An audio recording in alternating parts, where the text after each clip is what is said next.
All right. Meme of the week this week. I thought this one was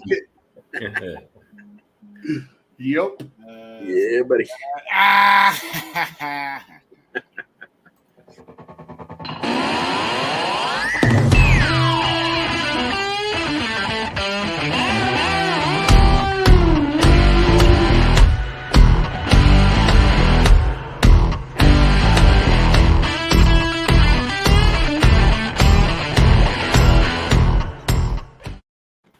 Just thinking about this now, I'm a huge Triple H fan. I've been since 1997. Like, I'm same like with Tom Brady. I'm not just jumping on the bandwagon now. I'm a mark, right? That's what a mark is. Like, just a very big fan of. He's such a mark. Ladies and gentlemen, welcome to the Essential Wrestling Podcast. My name is Karl. I am your host of Misinformation, and we are powered as always by the Eastern Observer. You can take the power. You can taste the power. And we got a powerful week this week, boys. Lots of picks. Huge Labor Day weekend. First off, shout out to all the pregnant women for Labor Day weekend. We hope you, I guess it's good luck to have your baby on Labor Day or something. I don't know why we have this holiday. Anyway, on the bottom part of our screen, the first ever PWP champion, John DeConnie, I guess, or is it Don Giacani? Where were you with all this belt counterfeiting stuff? Nah, that ain't me, man. I'm from Buffalo. Yeah. How's everything going your neck of the woods today, John? Good? Good. It's an ugly kind of wet, hot day here in Jersey, but we're inside. The AC's pumping. We're talking wrestling. Good times to be had. Yeah, I was outside of this today. It wasn't fun at all. On the bottom part of the screen, Gary Mehaffy with us overseas. First part of the day, a lot of European. Gary, this is Gary Mehaffy Appreciation Weekend. We're flying to you for WWE, and then your UK is colliding with NXT. How do you feel going into the weekend, pal? I'm feeling good, although I do have to say, watch this for an American link. With John trying to claim he lives in Buffalo, and unfortunately, I'm sitting here looking like I live in Buffalo Wild Wings, but that's besides the point. We're all like, see, look at that, there. I can claim it. See, I'm down with the culture. I know what it is. Hey, yeah, Buffalo Wild Wings is a great place, Gary. It's sponsored by Buffalo Wild Wings and these. Although I didn't know Buffalo's had wings, that's the thing. But I know, right? It's crazy. I've never seen them. However, and with us on the top part of our screen. And number 4, John Smith. John Smith, you and I were on the Primetime Rundown this past week.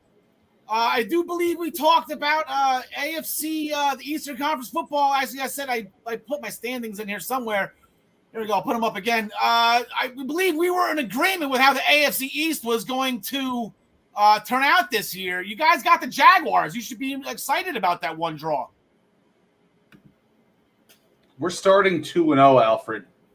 Joe Flacco revenge game week 1 against the Ravens. And then we got the Browns without any quarterbacks. So we're starting 2-0. We'll end up 6-11. And it'll be a normal Jets season. You know, I have no confidence in Zach Wilson. So give me some Joe Flacco all day.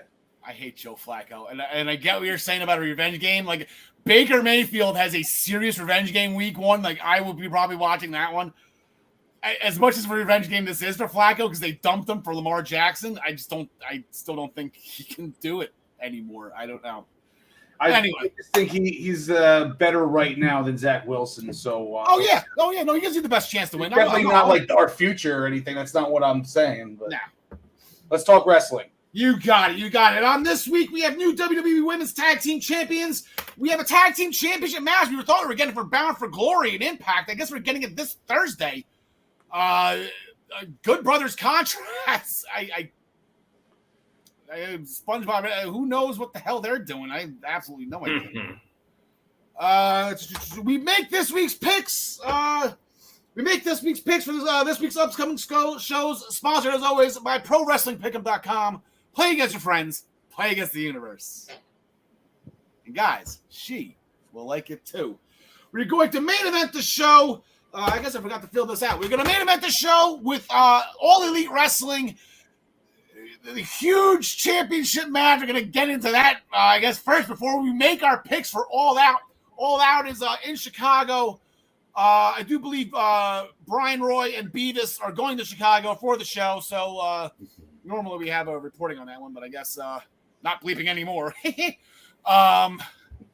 So they're going to be a part of Labor Day weekend.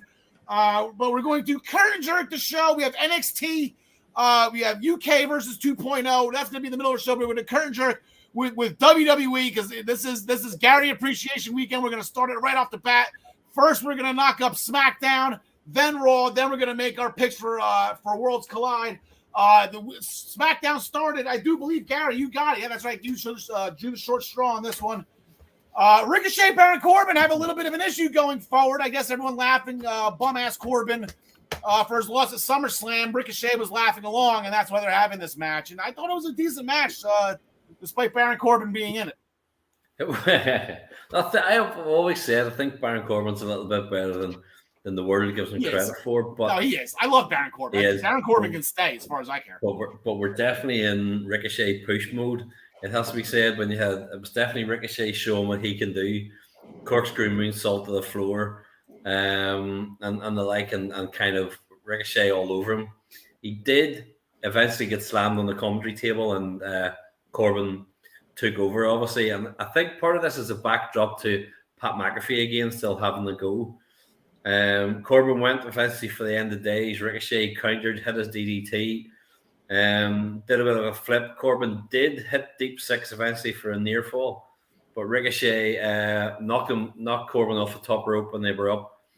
I was going to say missed the 450, and missed the recall, or Corbin avoided the recoil. Pardon me, not the recall. Recoil, yeah. But then we eventually had Ricochet after a big boot, got the shooting star press for the win, and then McAfee making fun of him again. And I'm not sure whether McAfee should stick to doing that, kicking a football or making antivirus software, but he's definitely still keeping his name out there. But say good match.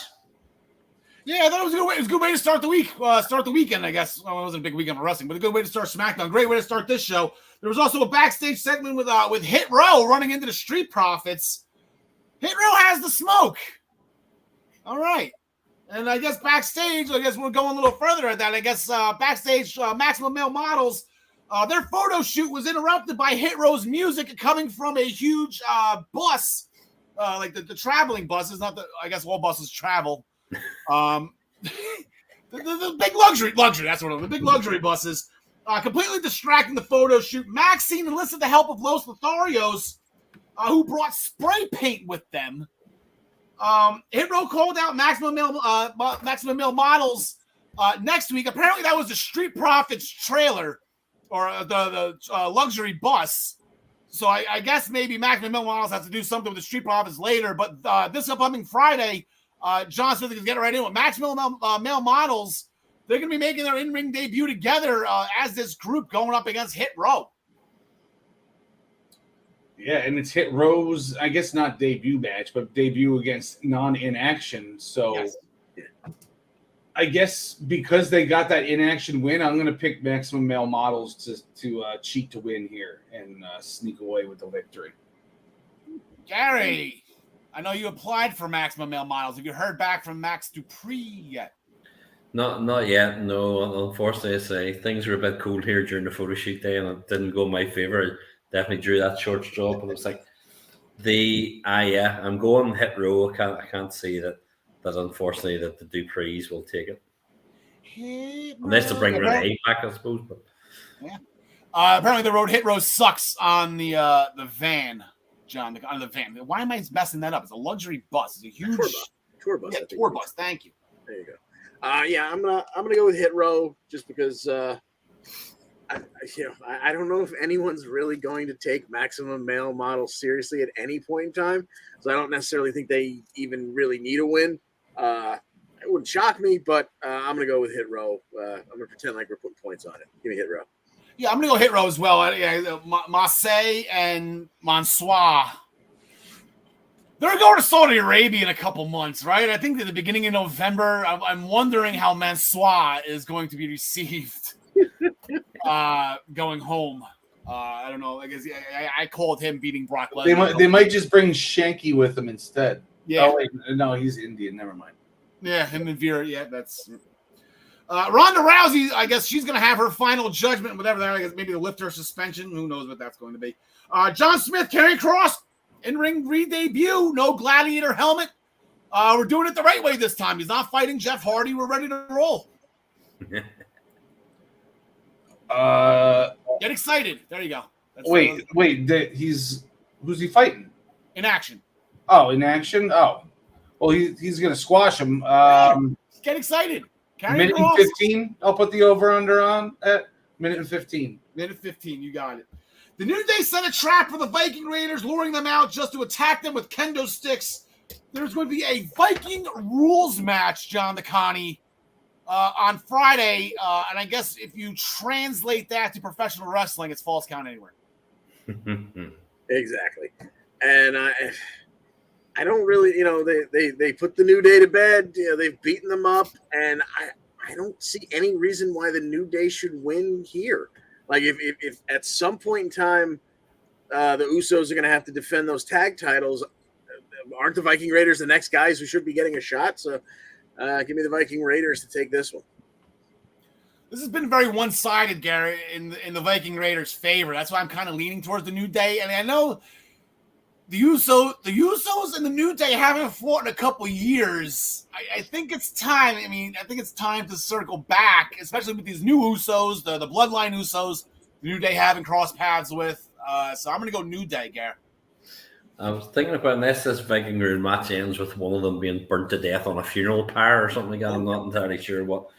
But I just think with the new Vicious Viking Raiders or whatever they're called, although it's, as you say, it's been kind of one-sided, I think it's been for a reason. I think, as with John, I'm going to say that I think they're going to take the W just to keep kind of a little bit of a push behind them, because I think they feel that New Day can be rehabbed whenever, if you know what I mean. So.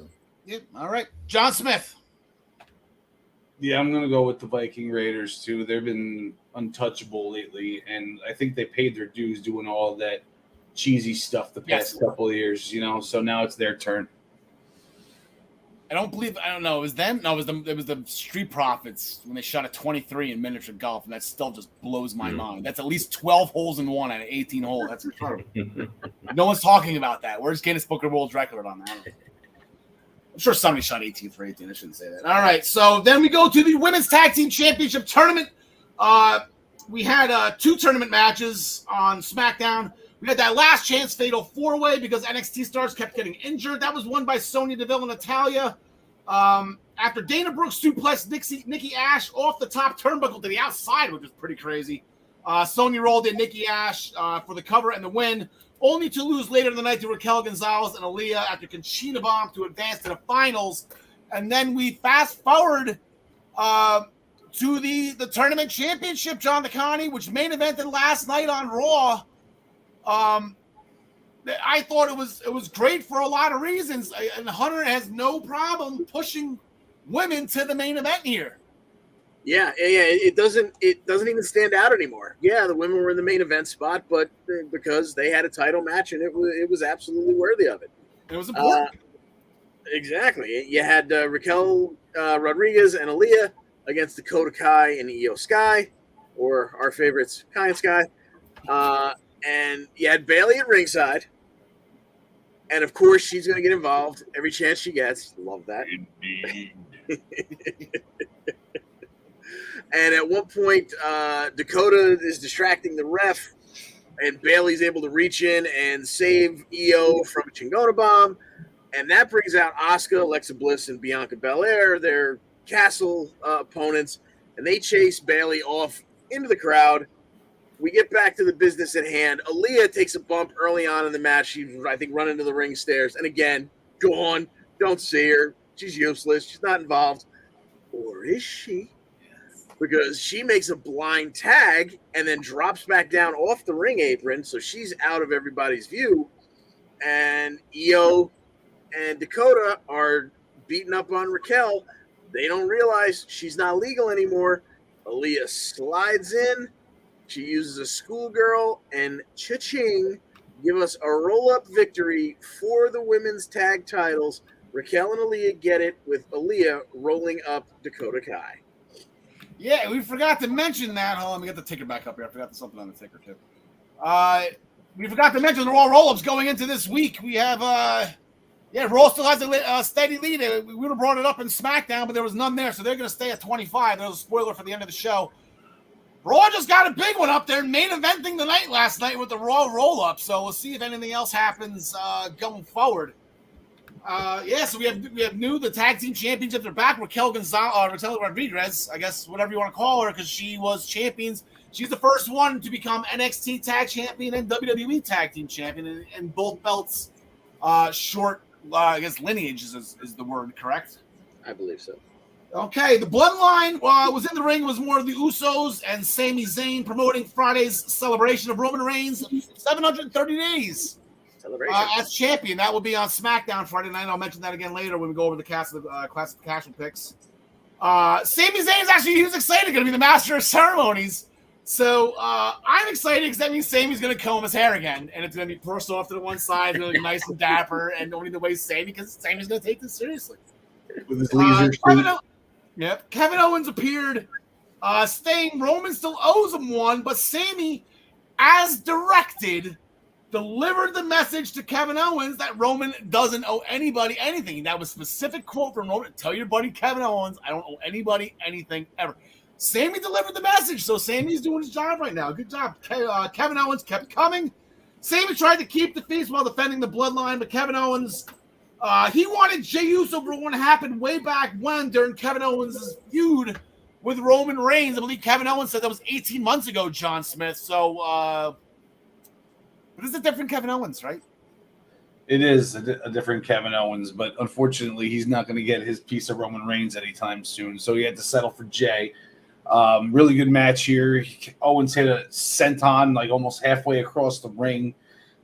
Big splash from Jey at one point. Samoan drop onto KO onto the steps on the outside, and then of course Sami gets involved, but as a distraction.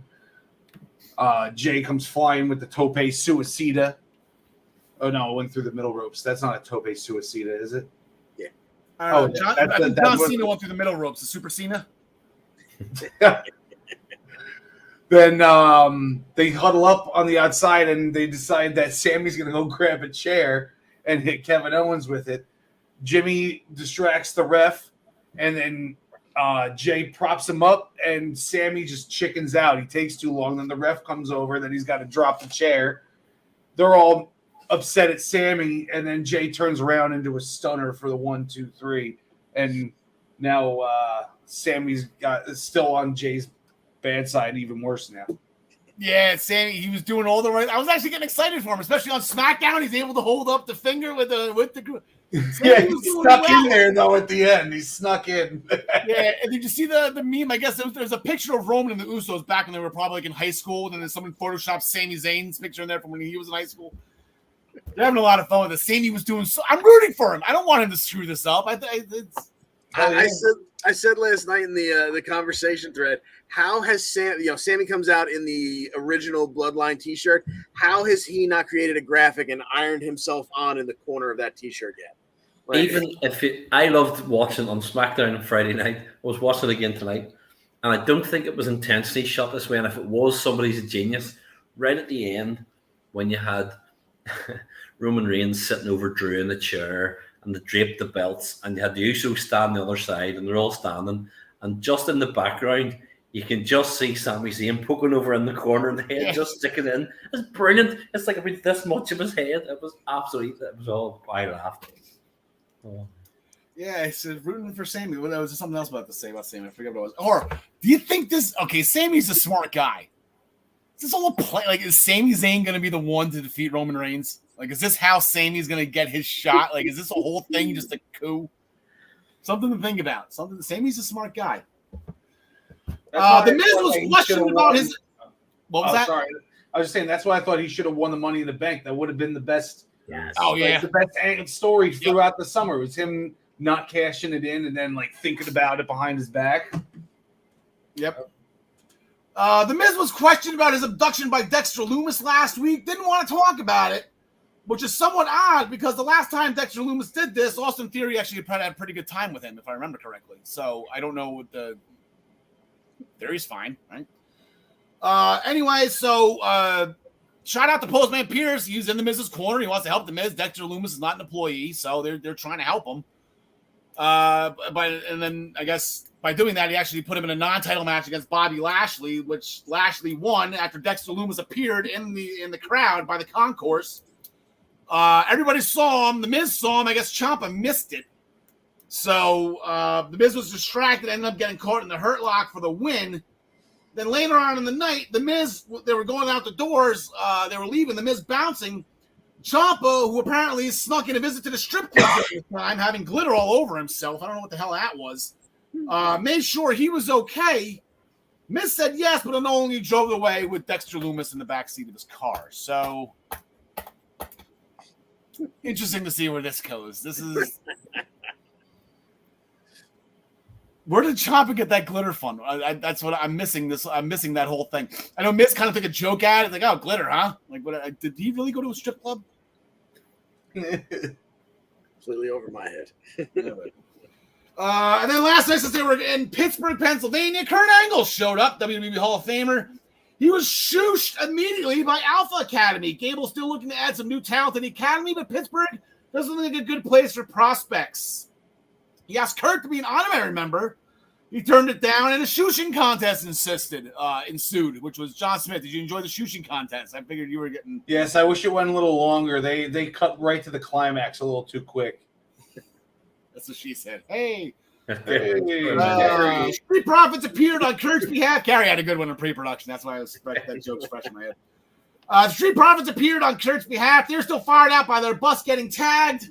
So they want the smoke. They went on to beat Alpha Academy. Pretty good match. Better. It's an Alpha Academy. Chad Gable has just been shining. Chad Gable, Dolph Ziggler. Neither of them can buy a freaking win, but god damn it, they're shining in these matches. After a splash by Montez Ford on Chad Gable, they drank some milk post-match, as is tradition for Kurt Angle. And then there was an interview with Johnny Gargano, who was happy to be back in WWE, interrupted by Austin Theory. I don't know if he said Austin Theory. I know I heard a rumor and speculation. He's getting his first name back. Somebody else did, which was we'll talk about that in a second. Interrupted by Theory saying Johnny was just jealous of what Theory did while Johnny was home on unemployed paternity leave. So we are going to get right into it now, boys. It is time for our first pick of the season. Our 20 minutes, we're doing good. Clash at the Castle. Standard 5-point. We'll get to this. Here are the overall standings. Brian Roy leading the overall standings right now. 3 points ahead of John DeConnie. I'm pretty far behind. Beavis right up my butt. Beavis butthead. John Smith, Gary Mehaffy doing their thing. John DeConnie currently leading the WWE standings. Brian Roy right behind them, though. 2 points right there. Where did the... Oh, I don't have it. Oh, that's Worlds Collide. All right, I don't have it. I'll get it in a second. Followed by myself, Gary, and Beavis, and this is just going to be a standard. I know it's a huge stadium show, but it's not one of the big five or the big four. So it's going to be 5 points for the Undisputed Championship match, Undisputed WWE, excuse me. 3 points for all the title matches, 1 point for non-titles, no kickoff matches. Anything gets dropped down to the kickoff show, it will not count. If you go Henning, you get 5 points. Is Austin Theory going to be making the trip over? That should be discussed. Last night on Raw, last night on Raw, Bianca Belair, Alexa Bliss, and Asuka, they had a tune-up match for their 6-woman tag team match against Bayley and Kai and Sky. They defeated In Action. I saw a nice little picture of In Action. I don't know if it was on Twitter or Instagram or Facebook or whatever it was, but they were just happier than pigs and bleep to be on the show last night. So shout out to them. Big moment in their lives. So who do we got going into this one, Gary? It's your event, your home field right now. Who do you got going into the 6-woman tag team match? Yeah, I was thinking about it because at one point I kind of was leaning towards Bianca and Asuka and Alexa Bliss, but I think what will happen is that Bayley and what do they call themselves, Control, whatever they're calling themselves, they're going to take it. And damage control. Yeah, and I think it will end up with Bayley pinning Bianca is what I'm going for. So to kind of set up a match at Survivor Series or something like that. So. Well, that'd be fun. John DeConnie, who do you got in this one? I agree with Gary. I've got Bailey, Dakota, and Io taking the victory here because Bailey's got to move towards that title. John Smith. Yeah, I think this one's pretty easy to call. I'm going the same way. Yeah, I got Bianca Bailey. I was on Bianca, Asuka, Alexis. But if you just look at the three of them by themselves, how many titles they have amongst the three of them? Unbelievable. Alexa Bliss has got 5. Asuka's got 3. I think Bianca's got 3 now. Like, that's wow, crazy. This is a group versus 3 individuals. You know. Yeah. That's the only way. Again, I got too many heels winning in this one. That's why I'm going to go with Bianca. She's the champ. I mean, I can see this starting the show, which is kind of why I'm starting the segment with it. I can kind of see this being the curtain jerk just to get the crowd all riled up and girl, and all that stuff. So, Matt Riddle got his first name back. They're going to start with UK people. They're going to start with an American only match, basically. Not American only. You know what I mean, though. Yeah, I guess. Yeah, I don't know. I don't think so. You're right. Change your pick. I think 3 of the 6 are American. The 2 Japanese. Yes, but they're not from where the yes, you know what I mean. I understand that. But this is where we're going with this, though. Keep thinking.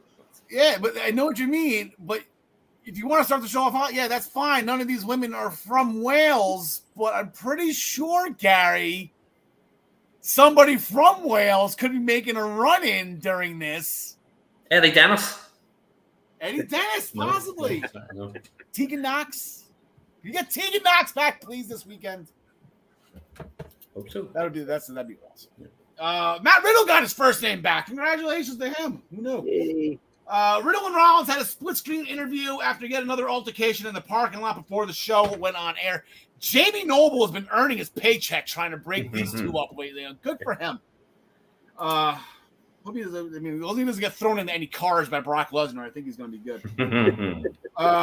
They mentioned each other's marriages, which kind of fired them up. So this has been brewing for a while. We were supposed to get this at SummerSlam. Riddle was injured. We got a little brawl segment at SummerSlam in place of it. Rollins has just ended up on top of this whole entire feud.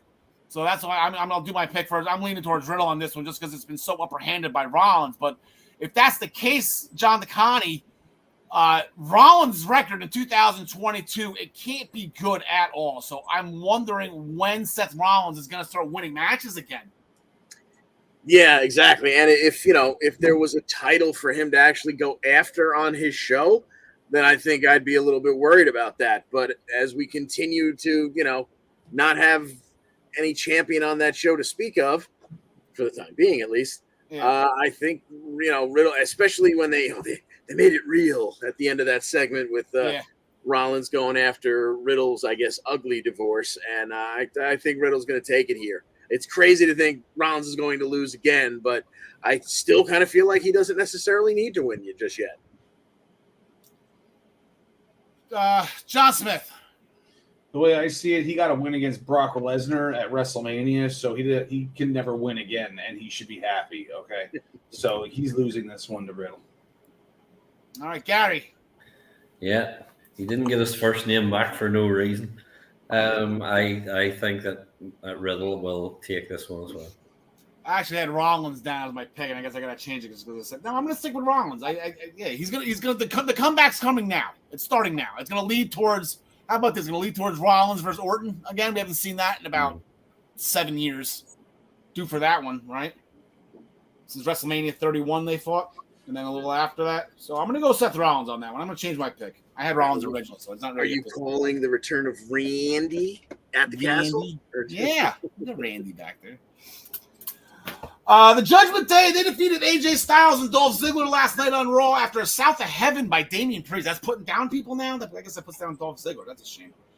As Judgment Day was walking up the ramp, Edge rolled up on the Titantron, so Judgment Day went back into the ring to call him out, which Edge obliged.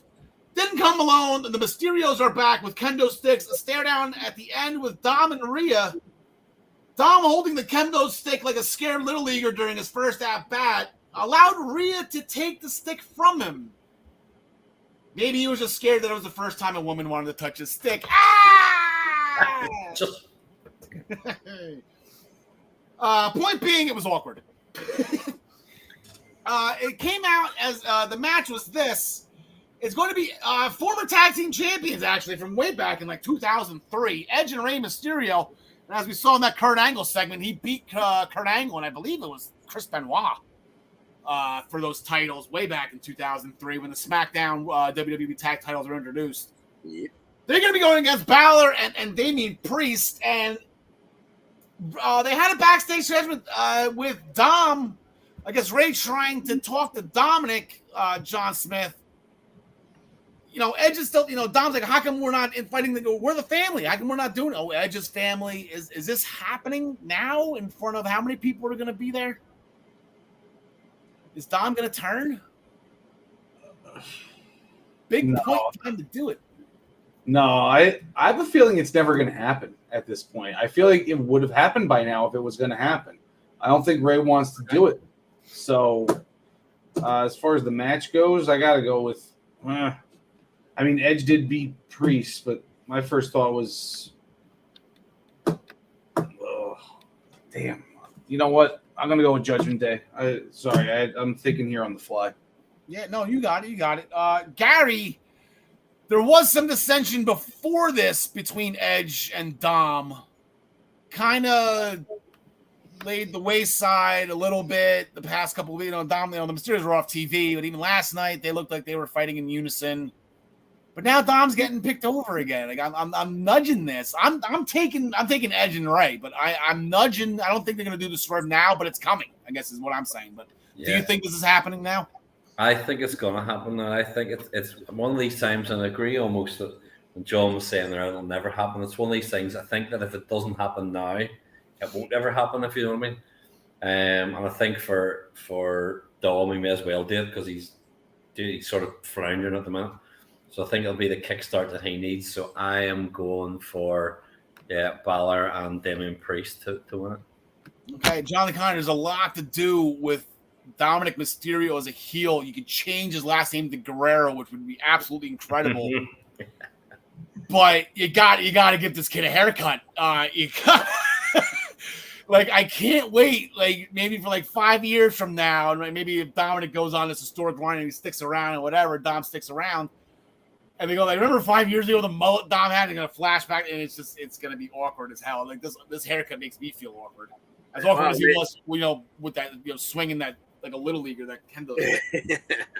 Well, maybe that's part of the whole thing. He seems to be a little bit under a spell when it comes to Rhea, so maybe she's going to invite him into the Judgment Day, and he's going to get the same haircut as her. Whether or not it comes down to Dom turning on his dad or whatnot, I'm just going to go straight up. It's 2-on-2, and they both have their third in the corner, and the bigger and meaner one belongs to the Judgment Day. So I'm taking the Judgment Day. It's just funny that you say that because now if Dominic's smitten by Rhea's dating Buddy Murphy, and then Dominic's sister was smitten by Buddy Murphy. There's just a lot of. There's some connections there. So,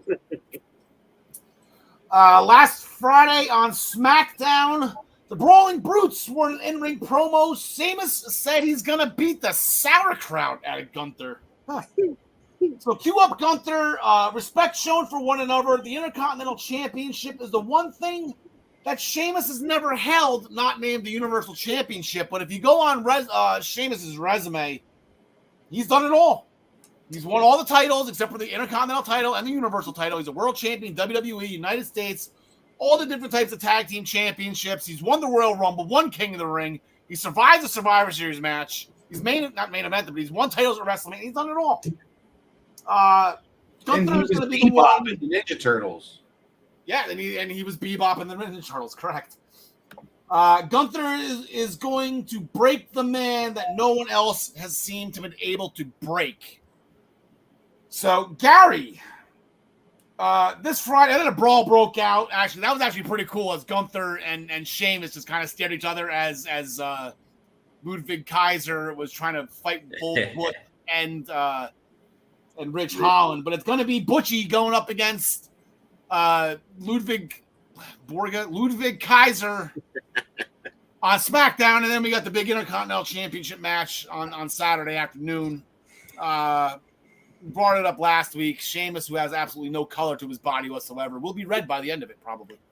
Oh, I would imagine that he will be, and I would say that I can't see Big Daddy Gunther losing this just yet. I think he's going to stick, and it will be a good match, but say they will just beat the absolute tar out of each other. Like. Yeah.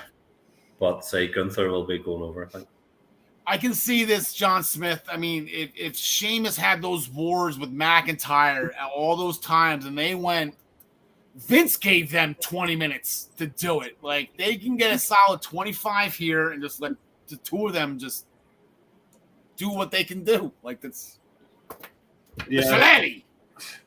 You and me, I'm a big Gunther mark. It just feels like they're going to have him lose it to Sheamus, even if they have him win it right back. I don't know. It just feels like it because, like, they've been, talking up this whole never had the Intercontinental title thing. And when else will he have the chance? I guess he'll be around for another 5 years at least. But you know what? I'm going to stick with my guns. I'm going with Gunther. All right, John McConney, I've never been Intercontinental Champion as well. Neither have I, sir. No. But you may have sold a few replica ones, and that's the problem. That's the problem. John, who do you got? Oh, my God. Okay, so I'm kind of in the same boat with John Smith in they've gone out of their way to talk about it. This is the one belt he hasn't had, and that would make him the first, super deluxe Grand Slam triples crown blah blah blah champion. So that's almost got me thinking that it could happen. And he, if we're going to talk about Triple H guys, as we said last week, I think I brought it up that this was the guy that Triple H was so enamored with, he allowed him to retire him back in the day. I want to say that Sheamus is the original Triple H guy. Like, that's like, exactly. that's. So that's got me like kind of like pulling that way. And then the other side of my brain just goes, no way in hell is Gunther losing this early in his run. So I'm sticking with Gunther. Liv Morgan, Shayna Baszler had a video promo. They didn't have nothing in ring. I'm sure that'll happen on Friday. Just a video package with the promoting the match. Liv's arm is healing. Still probably won't be 100% come Saturday. John Smith, I wanted this, and now I'm just scared. I want Shayna unleashed, but not at Liv's expense. Like, this was supposed to happen to Bianca Belair, not Liv. Right. Yeah, if Vince was booking this, I'd be Liv all the way, but Triple H is booking this, and Shayna Baszler is a monster, and she's going to be a monster for a long time with that belt. I'm sorry, but Liv is losing her title to Shayna Baszler. Gary? I'm going Liv. I want her to lose. I really do. Not in a bad way. I've never been over enamored with her for this title run, and I'm like, but I think that they're going to stick with her, and I think that the story eventually down the line will be Shayna and Ronda getting together. So for now, I'm going to say Liv retains. John Connie. And I'm absolutely in the same boat as you, Al, that I've been wanting the beast Shayna Baszler for so long.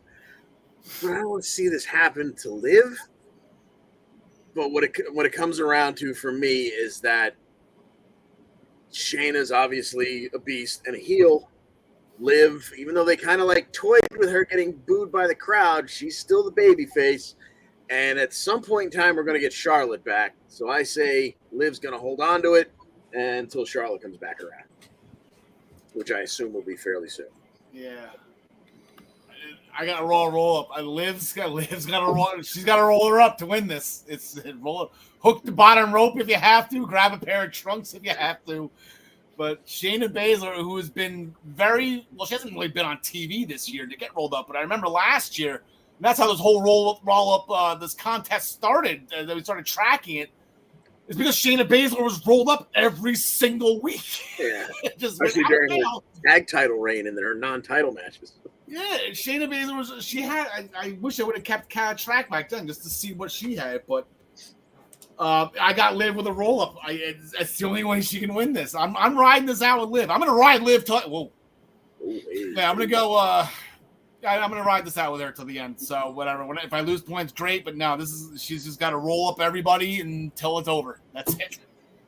Go get him, Liv. Make sure # Jersey Strong. Let's go.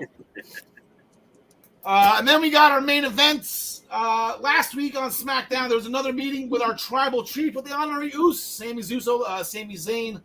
Like I said, I didn't mention this part. Roman had a favor to ask of Sami. Sami needs to distract Drew, which is right up Sami's alley. He's a master strategist. Drew went out. He defeated Sami Zayn after a Claymore post-match attack by the Bloodline. Drew went down, and as Gary said, all 4 of members of the Bloodline, they put their fingers in the air for the one. This week coming up on SmackDown, as I mentioned, will be the 2-year anniversary. I think it might have been 7 to 30 days. It's today, to be honest with you. Yep. I know it was right at the end of August when he won that triple threat with Bray Wyatt and Braun Strowman the week after SummerSlam 2 years ago. I think it's today. Yeah, I want to say it's today. So, happy anniversary to Roman Reigns. 2 down. What he's got? So 730. So that's 260, 270. John Smith, right? So yeah, we said May. The end of May.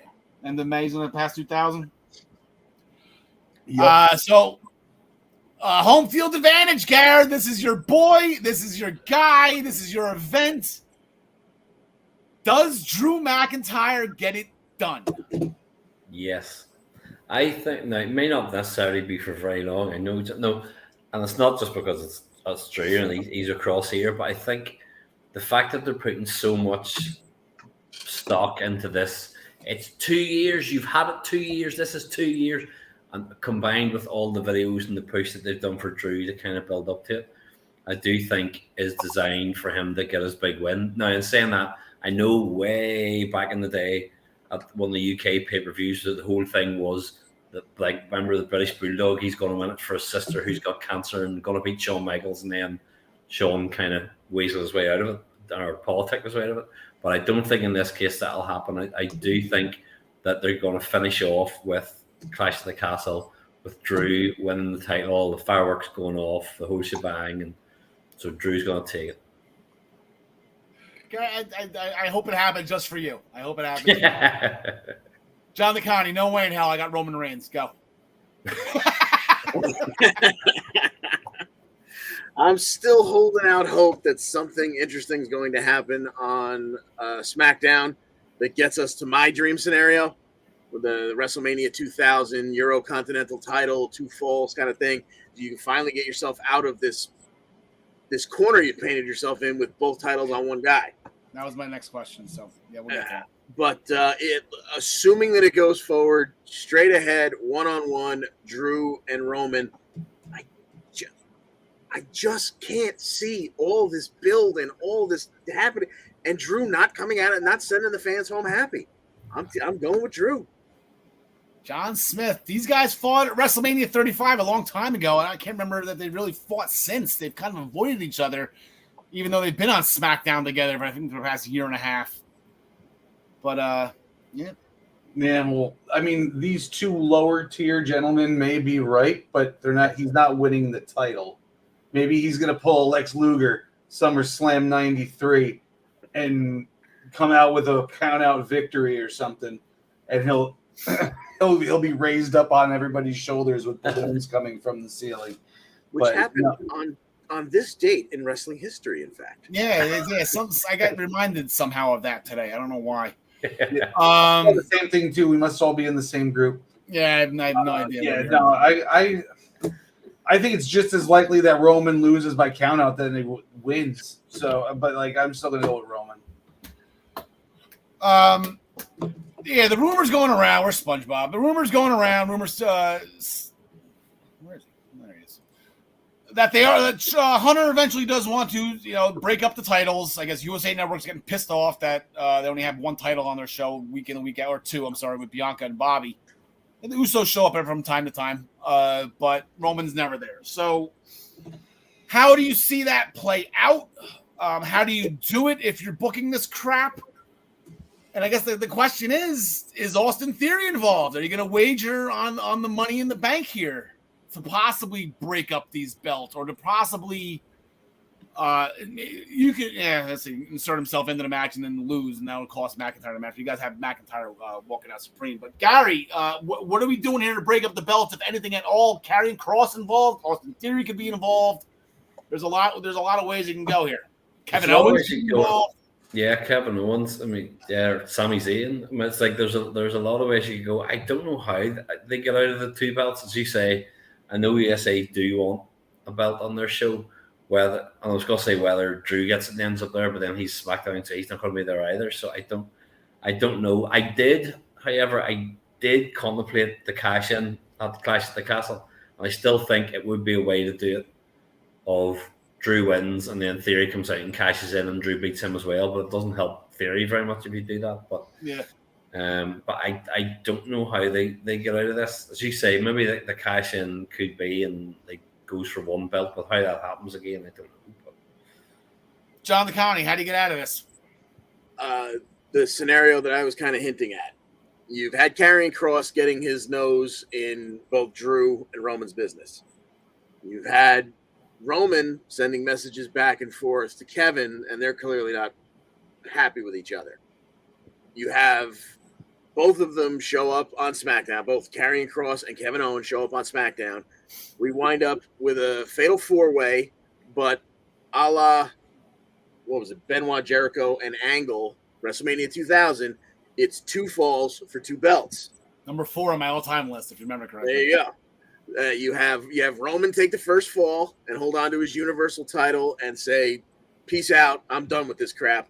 And you got 3 guys left, and Drew gets to Claymore whoever he pleases and go home with the WWE title so that crowd goes absolutely crazy.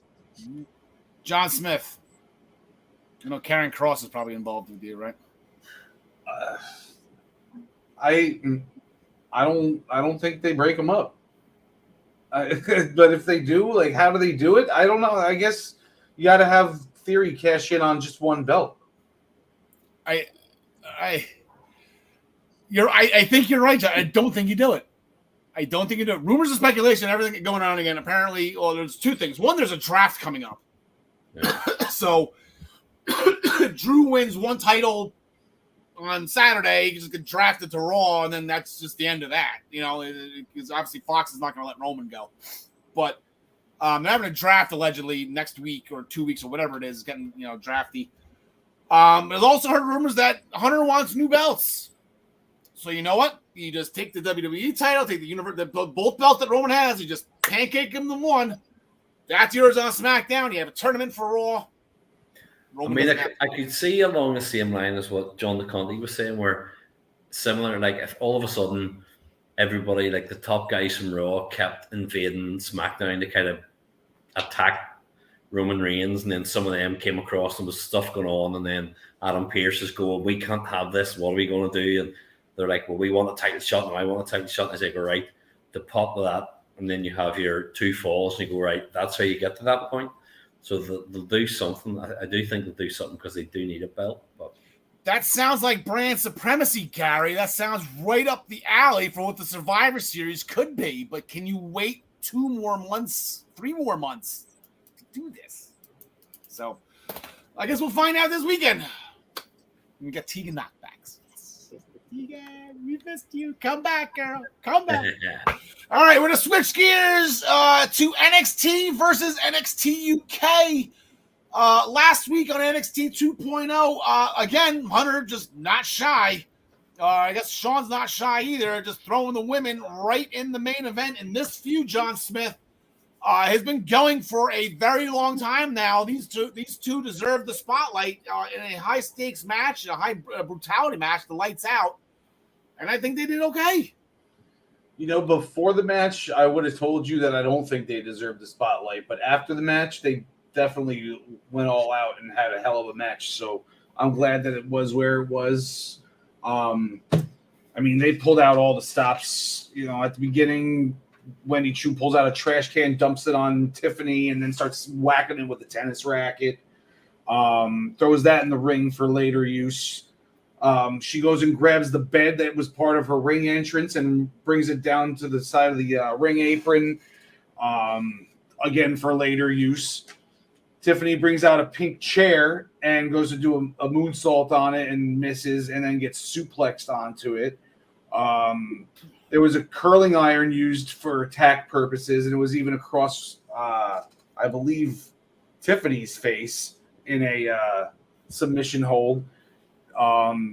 We got a power bomb onto the trash can by Wendy Chu onto Tiffany. Tiffany took a lot of bumps in this match. Yeah. But then Wendy pulls out her pillow, unzips it, and it's full of Legos. So he had a bunch of Legos on the ground, but she ends up taking the first shot on those Legos. She gets Samoan dropped onto what looked like maybe 1 or 2 Legos, which is probably the worst.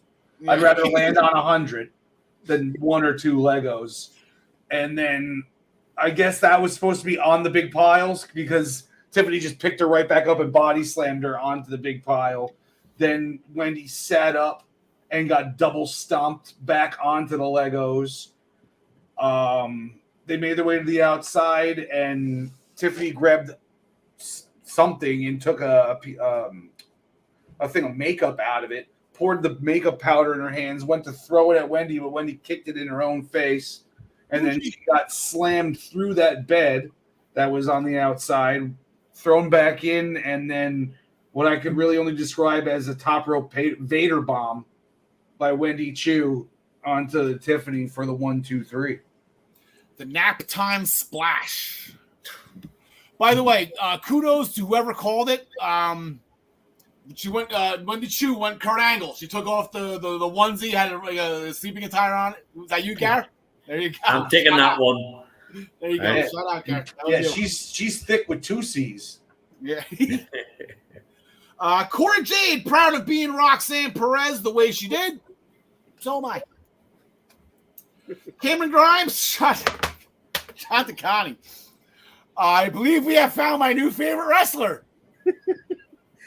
Big Body Javi, baby. Let's go. 2 weeks ago, he had something to say backstage to Grimes, and I found myself in the position I'm in way too often since the birth of NXT 2.0, staring at the television going, who the bleep is this guy? Am I supposed to know who this guy is? They had words again, and I was able to find some source, because of course he's not on the roster yet. I was able to find some source who must have they must have an indie guy. We used to have one of those. They named him. It is Mr. Javier Bernal. He's been pissing off Cameron Grimes, so they got at it last week. And Big Body Javi, did you know his name is Big Body Javi? Because, you might have missed it when he said it, the 6th or 7th time. Just before the bell rings, though, to get back to storyline, Joe Gacy is up in the crowd on that riser. He eerily wishes Grimes good luck. It's only a 2.5-minute match, and Grimes is eye-bleeping Gacy up on the riser as he hits the cave-in and gets the 1-2-3 on Big Body Javi. Big Body Javi was not happy about his loss. He took it out on a female in the back. A security guard with a striking resemblance to Seth Rogen stood up for the woman. So I guess more to go with that. Security guard had some lines, so he called him a prick or something like that. Yeah, multiple times he's crossed paths with him. We got a name out of him, too. Well, I'm sure we'll see him in the ring before too long. Gary, Grizzled Young Veterans. I feel bad for them because what was it? 2 weeks before Hunter took back over, they had to do this crap and shave their heads, mismatch colors. I feel, and now they're completely out of the UK title to this whole thing that's going on. My heart is absolutely breaking for Grizzled Young Veterans right now. I mean, I was saying to John LeConte at the start. I had originally this match that we had. I had lost my notes and I was looking it up. And when I found notes on the match, I looked up and I was like, "Who? Reed Fowler? Who? What?" And I was like, "Oh yes, right, okay, right. Now I know who it is." And as you say, if they 2 more weeks, they'd have been okay. They just stayed as they were.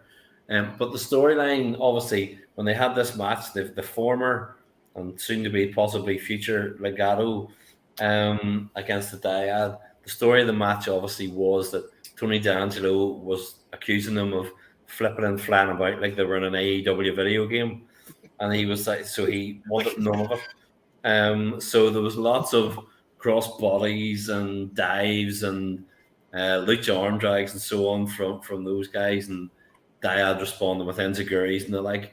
But I say as we go through towards the end of the match, we had Whacking Wild hitting the arm drag and a DDT. The crowd got into it, and they had a double DDT on Jasper Reed, which I can never get used to calling them that.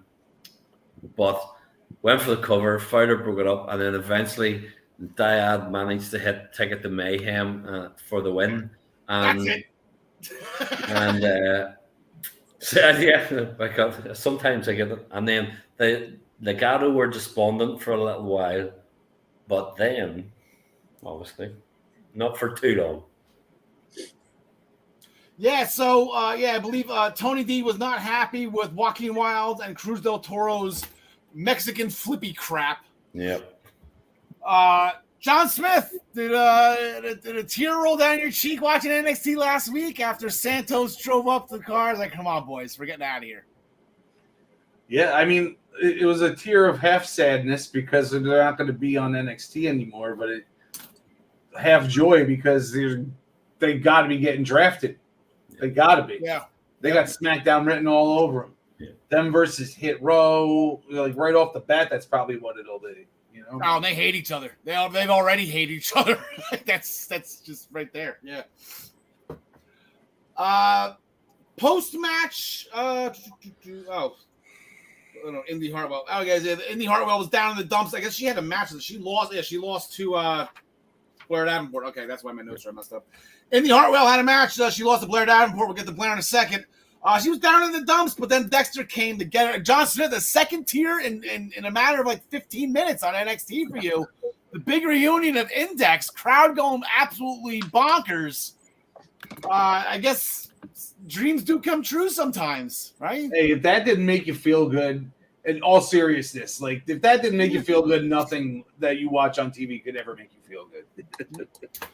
He then gave himself up to police for abducting The Miz, and as we found out last night, The Miz just didn't press charges because he didn't want to talk about it. So Dexter's back running around free. We could have gotten him trespassing, but that's about it. Charlie Dempsey playing the role of Timothy Thatcher, Gary. How do you like that one? Yes. There he is, and Billy Robinson getting a mention at the end of it and everything as well. Oh, it was great. Actually, the one thing I thought was quite funny about it, because I watched it twice to go, am I right? Was they added in sound effects of the limbs stretching and breaking and stuff like that, which is quite funny. There's a lot of crunching of bones put into it. But it's definitely the way to get him into it. You can bring him across as a real proper old style shooter. It's good. Yeah, have him beat the crap out of Chase U for a couple of weeks and then he can move forward. Like that's really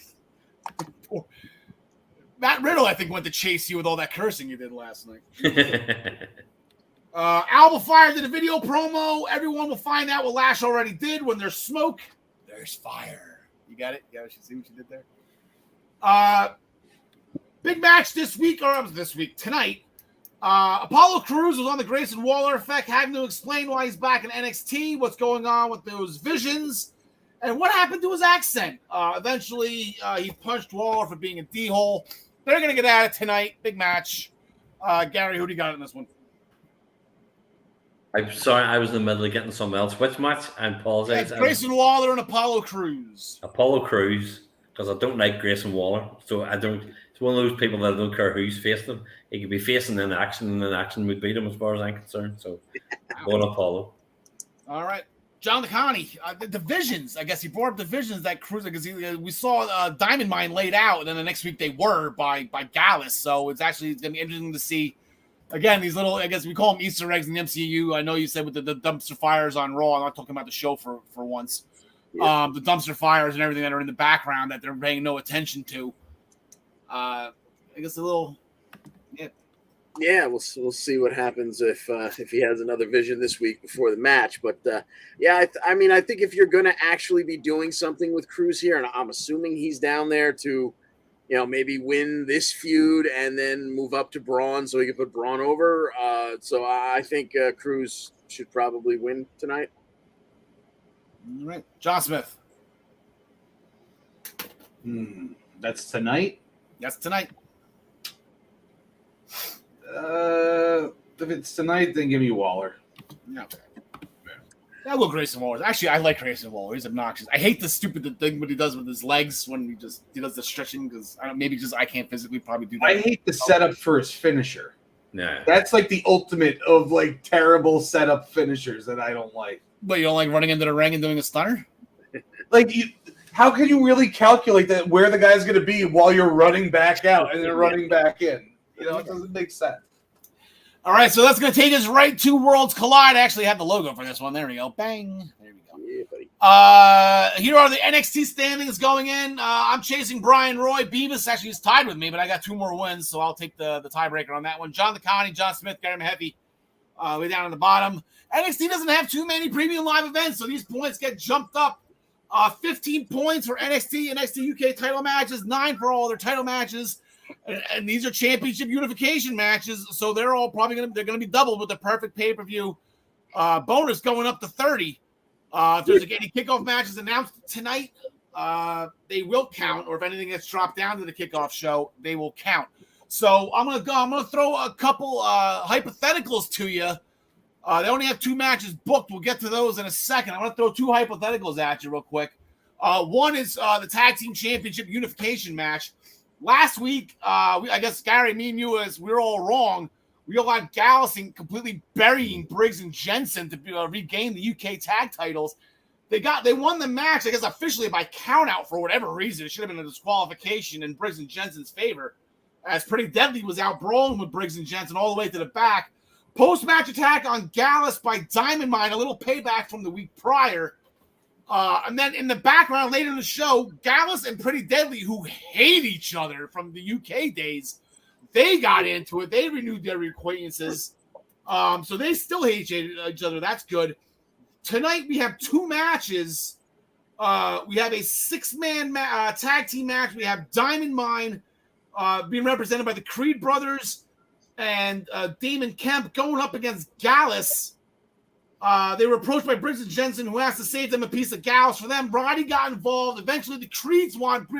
There's just a mess going with these 4 tag teams, and I'm thinking that you have to have some type of fatal 4-way, hopefully elimination between Briggs and Jensen as the UK champs, between the Briggs as the 2.0 champs, throwing Pretty Deadly and throwing Gallus.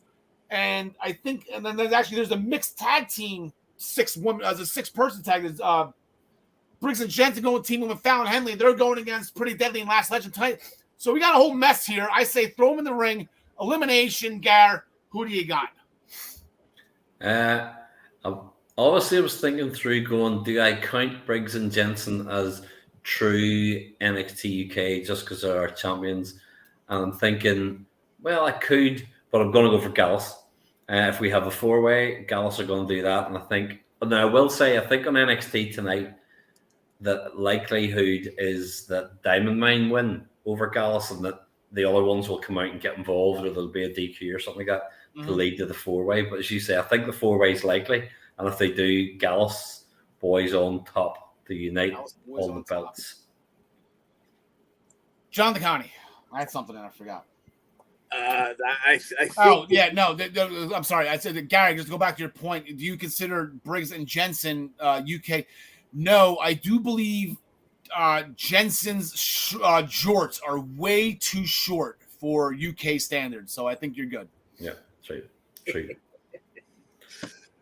So, all right, fast forwarding to the Fatal 4-Way. I think maybe we'll get a clearer picture tonight with who wins in the 2 6-person matches. But if I had to pick it right now, I wish I had a better feel on what Hunter thinks of the Creeds, because I would almost say the Creeds would take that to unify those belts. I'm going to go with the Creeds, but the other half of me is saying, like, it would really be cool to have Gallus unify those titles. Gallus boys on top. John Smith. You have jorts that are that short, if I do remember correctly, right? Yeah, sleep in them. Yeah. Okay. Yeah, it's real comfortable. No pitch intense in those things. What were the matches again? I'm sorry. So we're thinking it's not official. It'll probably be booked tonight. Yeah, we got the Creeds, you got Briggs and Jensen, you got Gallus, probably represented by Mark and Wolfie. I mean, I guess that they're the tag team, and then you have Pretty Deadly. Yes, boy. Give me Gallus coming away with the belts after all is said and done. I think Hunter loves bringing in new teams and giving them belts right away, so I'm going to go with that. Okay. As for tonight goes with the 6-mans, it's funny because if you break it down, everybody who's not going to be in the Fatal 4-Way can decide these matches and they mean nothing. So you can have Fallon Henley pinning Lash Legend, it's irrelevant, and you can have Joe Coffey pinning Damon Kemp, which is what I'm going to say is going to happen. Yeah.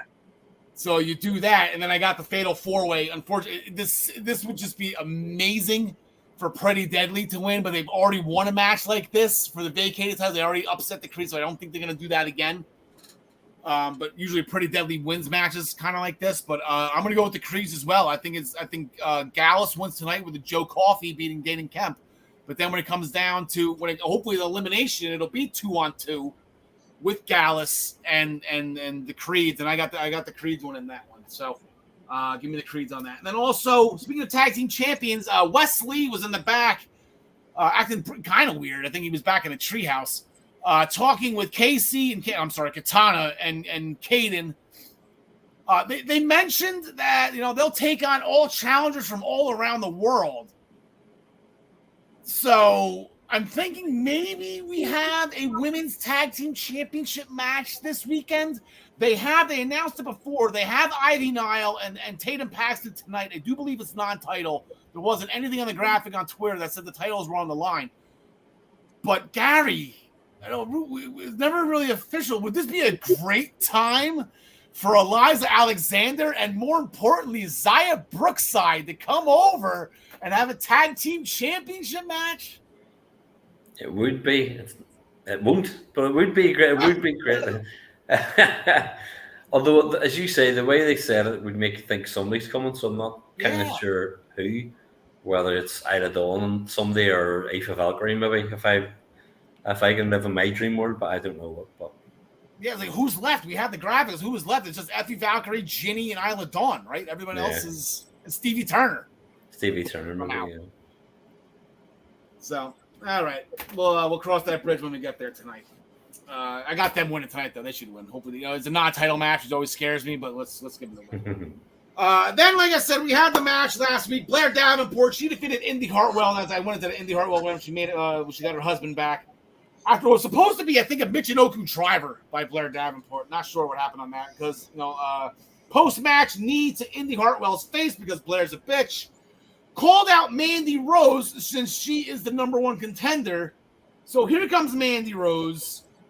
Then while Mandy's talking, here comes Miko Satomura, which is awesome. Yes. Ends up being a triple threat match at Worlds Collide. It's going to be champion versus number one contender. Gary, did they ever have a decision on who the number one contender was? Like, I'm assuming Blair Davenport won that, whatever, with that whole pass I left. Yeah. So this is what we have. And John Smith, I'll start with you on this one. Blair Davenport's kind of a wrench in this one because I think if it was just one-on-one, champ versus champ, I don't think Mandy Rose stands a chance. This is difficult to pick. You can go, I guess, 3 different ways on this one. It's pretty rough to think of Mandy Rose coming out of this match and unifying these titles. Like, I feel like Miko is the person that should be unifying these titles. So, that's what I'm going to go with.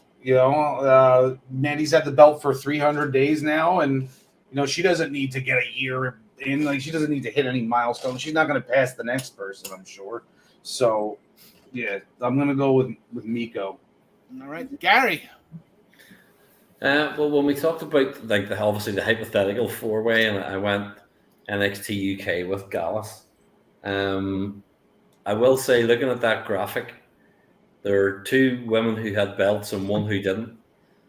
And I think come the end of the match, there's going to be 1 woman who has 2 belts. Well, obviously they will if they're unifying them, but and that will be Blair Davenport. I think Blair is going to take it. I'm going for Blair to, because I think as John said, did say Mako would be good, it would be right, but I just think Blair is the one that they'll kind of build for. So I'm going to go Blair. Well, the thing about it this way, Garrett, Miko probably shouldn't even be in this match if Blair didn't get hurt in her championship opportunity. This probably should have been a one-on-one. John LeCounty, I think it's safe to say, regardless of what happens, I think the one thing that won't happen is Miko Satomura getting pinned. I think that's why this is a triple threat. Yeah, that makes sense. And I think I hinted at it last week, or maybe we were talking backstage, but yeah, like you said, Miko, I think, was ready to give up that belt when Blair got hurt, and no way in hell is Mandy Rose coming out of here with both of those belts. God help. So yeah, give me Blair Davenport. I think I might have this whole show backwards. And if you're saying no chance in hell, I got Mandy doing this. I got Mandy beating Blair Davenport. Actually, she probably could beat me. Maybe they do something. I think Miko's gone after this. I mean, I think she's just here to drop the title. It's just a one-shot deal. I don't think she wants to stay in the U.S. Her husband's over wrestling in New Japan, so it's not like she needs to stay. She doesn't have to stay. She could lose it on Wednesday next week. Yeah. To Blair. I just don't. We don't even know who the hell Blair Davenport is. Like, I was like, who the heck is this chick? How is she even a number 1 contender? Now, I'm sorry I don't watch NXT UK, but I kind of feel like that's how everybody felt when they saw her. If I didn't know who she was, and I'm listening to you idiots every week. Well, this is what happens when you go out for a smoke break during Gary's segment. You know who Blair Davenport was. I have you on YouTube on my phone. It's just on delay. Yeah. All right? Because I need to know when I'm supposed to come back. I got Mandy. I got Mandy somehow winning this by hook or crook. Then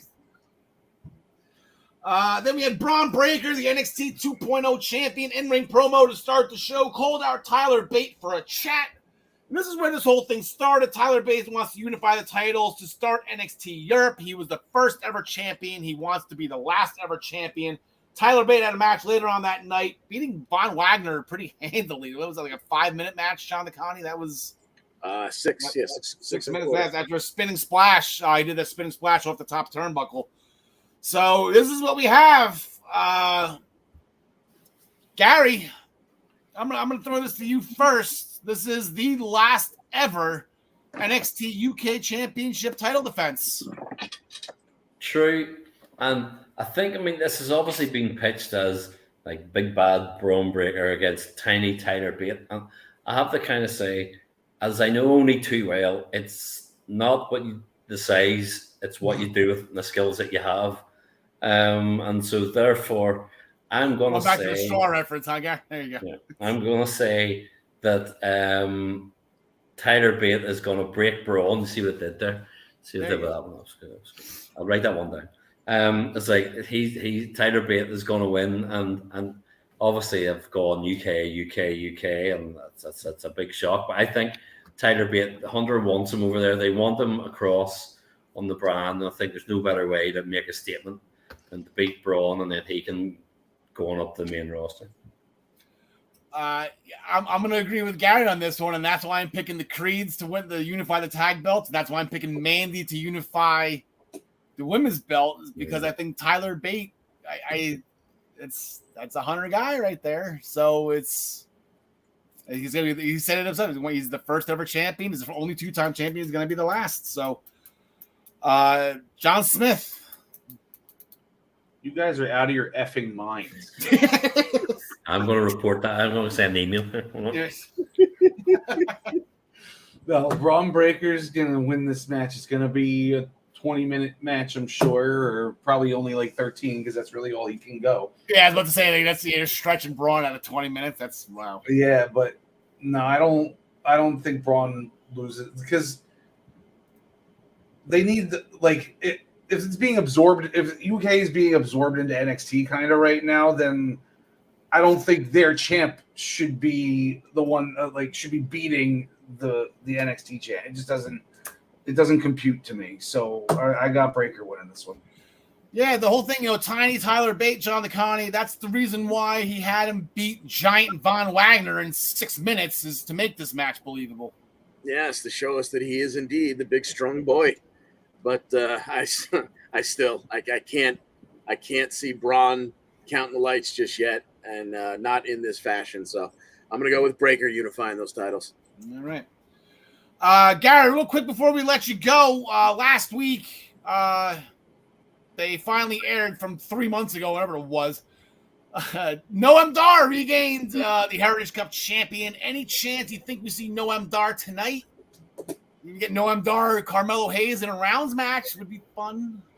I hope at some point in the next week or two, definitely you're going to see Noam Dar across. I would love that. I really do think, and I think that he would get over big time with that audience in a cult way. He really would. So hopefully in the next week or two, either tonight or maybe next week after Worlds Collide, you'll see him across. Now, does Alicia Fox come back? That's what I was going to say. Alicia Fox. The captain of the Raw Women's Survivor Series team. That's it. Yeah, I actually think if you brought Noam Dar in, that they would for like 1 week, say he was doing Supernova Sessions, the interview, he would be like, I'm bringing in the biggest guest. This is somebody I've always wanted to bring, and to bring her out like for the first week of it would be very, that very would fun. be awesome. Yeah, that would be great. Gary, thank you so much for joining us. Actually, real quick before we go, any predictions for All Out? Any wild, Jericho and Danielson? We got a bunch of stuff. I'm going Danielson on that one, to be fair. It was one of those ones where I thought, I could have gone either way and have reasons for picking both, but no, I'm going to go for him. I'm interested to see, not that I'll see it, but I'm interested to hear tomorrow night what they do in relation to Punk and Moxley, or if they do anything else, whatever comes out of that. It'll be interesting to see. So I'm looking forward to hearing what happens with that. Yeah, that match is the definition of a bleep show. We're going to get into that later. Yeah. Gary, thank you so much for joining us and staying up late. Yeah, wow, hour 17 minutes.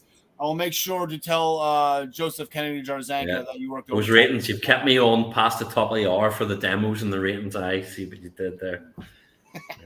Gary, have a great night. Enjoy the weekend. Enjoy all the shows. We'll talk to you soon. Have a good one. See you later. All right. See you, Gary. So that'll just the three of us. All right, we're going to go through Impact real quick. We're running pretty long right now. That was a long segment, but we had Impact, John DeConnie.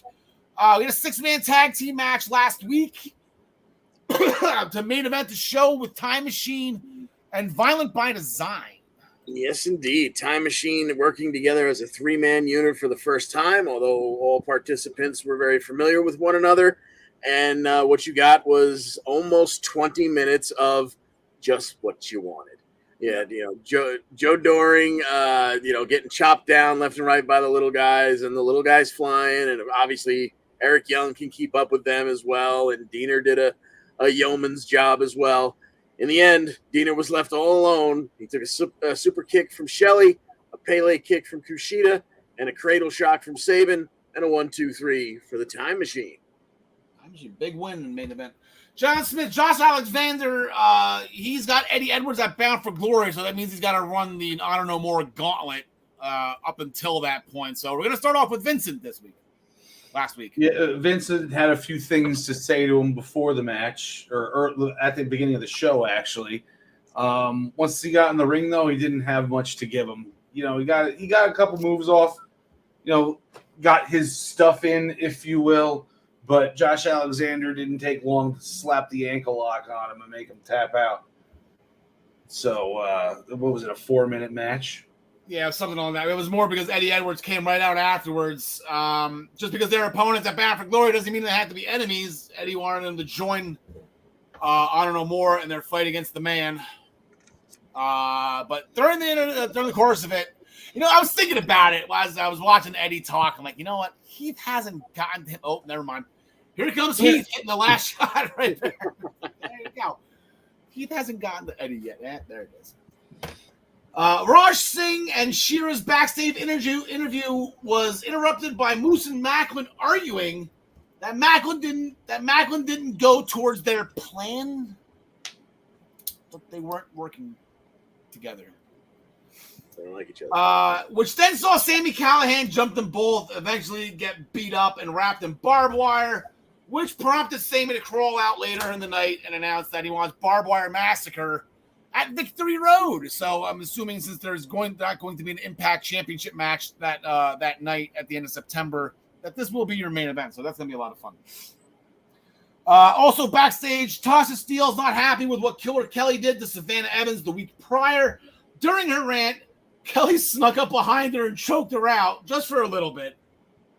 Because next time, when Kelly finishes, she won't come from behind.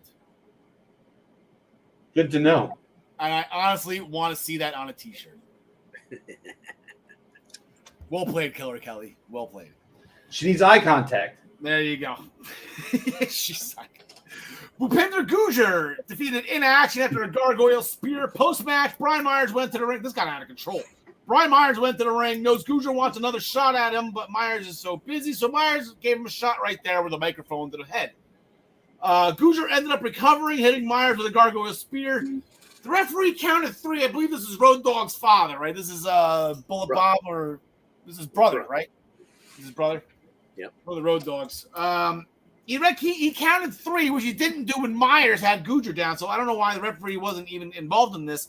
It wasn't an official match, but Gujjar walked away with the belt anyways, and even backstage, Anderson tried to that's the last name, right? It's Anderson? No, it's Scott Armstrong. Armstrong. I knew it was an A. I said the Armstrong curse. Look, Daddy. It was the Road Dog. Look, Dad, no curse. He was like, dude, like that wasn't a match. I don't like him. I was just kind of playing around, like to make you look good. Like you got to get the belt back. And Gujjar's like, no. So he's going full Matt Cardona on this belt on Brian Myers. So see what happens with there. Jessica defeated Alicia Edwards with greetings from Asbury Park because she's sick and she signed a new contract. So we get more Jessica going forward, which is going to be great. There was a Knockouts Tag Team Championship match to start the show.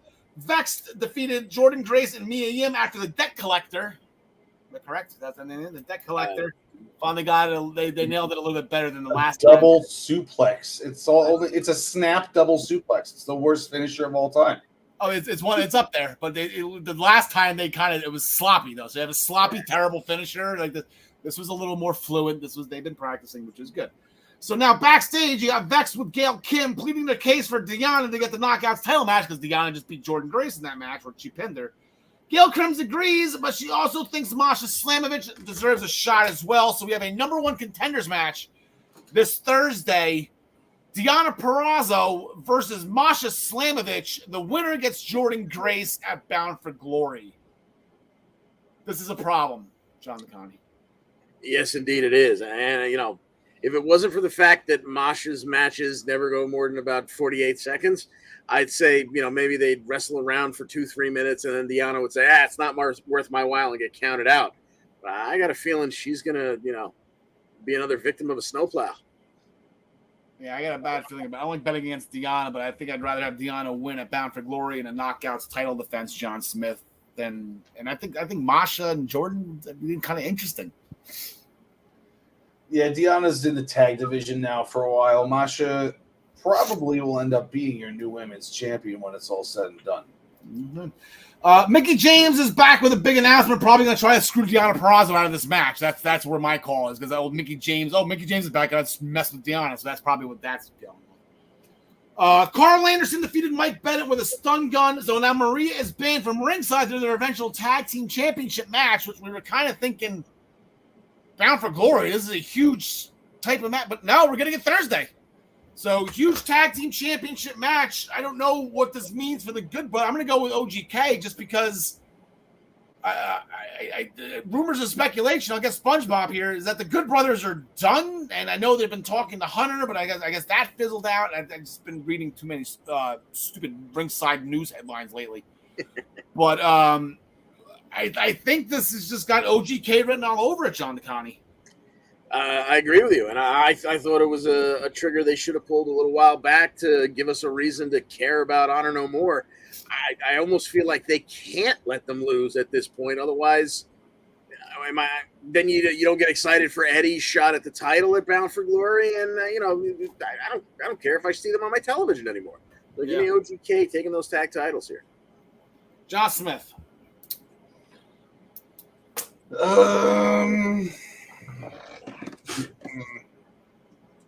No, I'm gonna go with the Good Brothers still. Yeah, right. All right, so we're going to make the last transition. We're going to main event our show right now. We got AEW, and before we get into All Out, John DeConnie, what the hell happened in that title unification match? Not a whole lot, that's for sure, because it only went about 3 minutes and 10 seconds. You got us all, geeked up. Oh my God, we're getting this on free TV, and what's going to happen? That's going to roll us towards the pay-per-view, and then CM Punk hit a very I watched CM Punk's UFC career. He never threw a kick that looked that nice in an octagon. But he threw a very nice head kick at Mox, and then he got an ouchie in his foot and stayed down for about a minute and a half, screaming in pain. And then he got 2 Death Riders or Paradigm Shifts or whatever you call it, the suplex version. 1, 2, 3, Mox is your unified champ. Yeah, and the weird thing was, I guess it is the foot that Punk had the surgery on. It is the injured foot that he came back as very early from what we were reporting way back when it happened. I thought it was supposed to be like 6 to 9 months or something like that. He came back in like 3 weeks or whatever it was. And but it wasn't even the foot that he kicked with. It was his plant foot, which I thought was weird too. I thought he just that would make more sense if you hurt your foot kicking somebody in the head. That would hurt, but it wasn't. It just. And then there was I guess backstage there was the exclusive that it's not in pain, but this is exactly what happened when he heard it before. So who the hell knows what's going on? Rumors and speculation that this is going to main event All Out. I guess we'll throw that at the very end of this to see if it happens. But if he's, and this is, I don't want to say this is going to be worse than what Adam Cole did, but that was 2 days after Concerto wrestling. But what's the severity of the injury if he's already wrestling again next week? Right, I'm not buying it right now. He should be off TV for a while. So. I have absolutely no idea. Another action that was not related to All Out. Claudio Castagnoli, he defeated Dustin Rhodes to retain the Ring of Honor Championship. Sammy Guevara, Ty Mello, they defeated Ortiz and Ruby Soho with a springboard cutter by Sammy on Ortiz. And then Colton Gunn defeated Billy Gunn after Colt 45. The Guns accepted Stokely's Hathaway's business cards. Then the beatdown commenced on Billy and the Acclaimed, which was thwarted by Keith Lee and Swerve Strickland for whatever reason. I thought that was kind of random. Yeah. But I guess we'll find out why in a little bit. Perfect segue into All Out, because that will be the first match that we're talking about. But first, the points. Like I said, this AEW major pay-per-view. Here are the points going into it. Brian Roy, substantial lead, about 22 points right there over John DeConnie. Gary right behind them. For somebody who doesn't watch AEW, Gary sure picks AEW pretty correctly. I'm 1 point behind Gary. Beavis down there at 211. John Smith down the bottom. Like I said, big show for AEW. 15 points for the title match, if there is one. If not, we could get the Brock Lesnar rule here, where whatever match main events, we'll get the 15-point moniker. 9 points for all other title matches. 3 points for non-title matches. The buy-in matches will count if any are announced ahead of time. If you go Henning, you get 15 points. So that's what the first match we're going to do. I guess as a result of that, I guess afterwards backstage on Rampage, Swerve and Keith Lee helped out the Acclaimed because they feel the Acclaimed are worthy challengers for All Out. The Acclaimed said they don't need their praise since they're the uncrowned tag team champions anyway, but they'll accept the invite to get the actual hardware. So John DeConnie, the Acclaimed? I will give them credit. I will give them credit for this. They're getting the crowd reactions a lot more than what they did when they first started. Like you heard that music, like, oh crap. I still don't think the rapping's gotten any better by Caster, but the crowd's more into it. So I will give them credit for that. They are winning everybody over. I absolutely agree. Yes, I don't even detest seeing them on my TV screen as much as I used to anymore. But I think there's too many ways for it not to work out.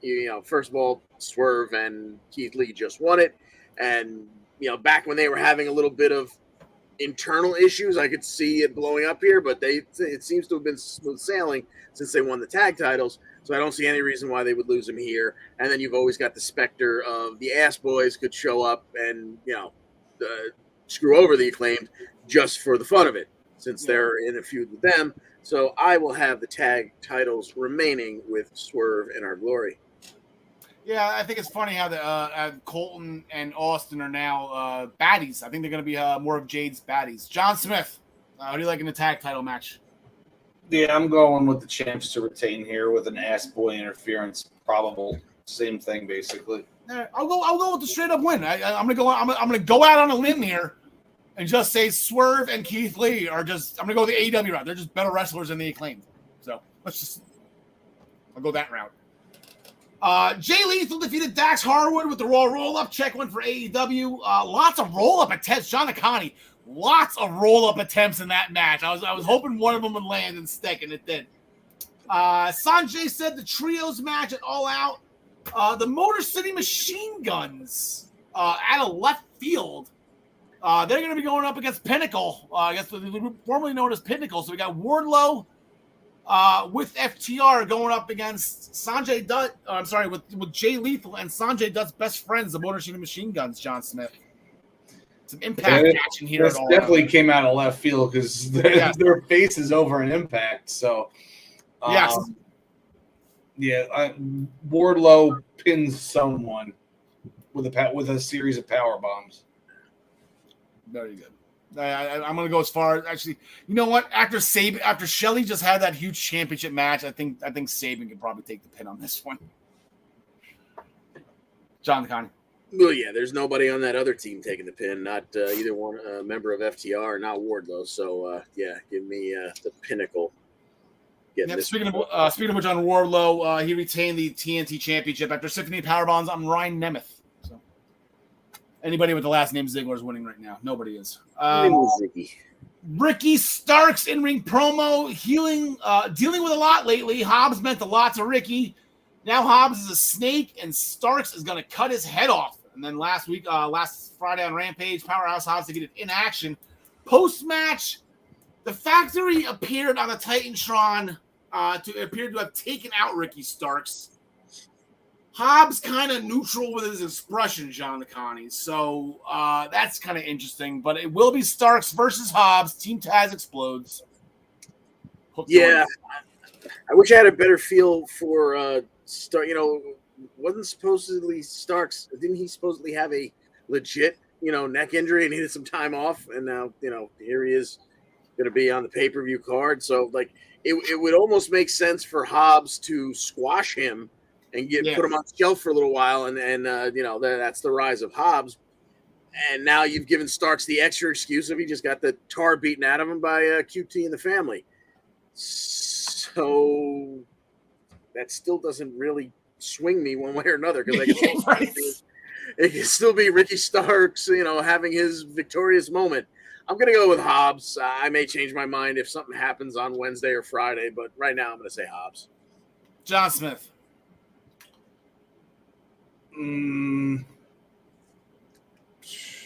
going to go with Ricky Starks on this one. Any particular reason? Just because he's been getting the TV time, basically. He's the one getting the push. And Hobbs is kind of like riding those coattails right now. But I think it's about Starks. Yeah, he's the new face, too. So I'm going Ricky Starks as well. I'm not going to be shocked at all if Hobbs wins. Exactly. Hobbs could just squash him. I'm kind of hoping if Ricky is trying to take time off that Hobbs does it after the match and Starks gets to win. Because AEW loves those post-match attacks. So see what happens there. We have a casino ladder match. No entrance named. John Smith, while you were dropping off Johnny at practice, John and Connie were looking through the roster. So I won't expect you to have a pick yet, unless you want to thumb through the AEW roster. I'm going to do that right now. I'm on your trusty website already. So. All right. Well, you're going to need about a half an hour to get through the names. So.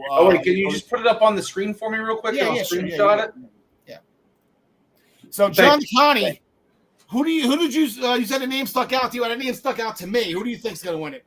All right, so if you go all the way to the left there and like 3/4 of the way down, I think it would be because in the past it has led to a TNT title shot, and there was mention of this person wanting to go after the TNT title, and it would be a perfect person to eventually put up against Wardlow. I'm gonna go with Andrade.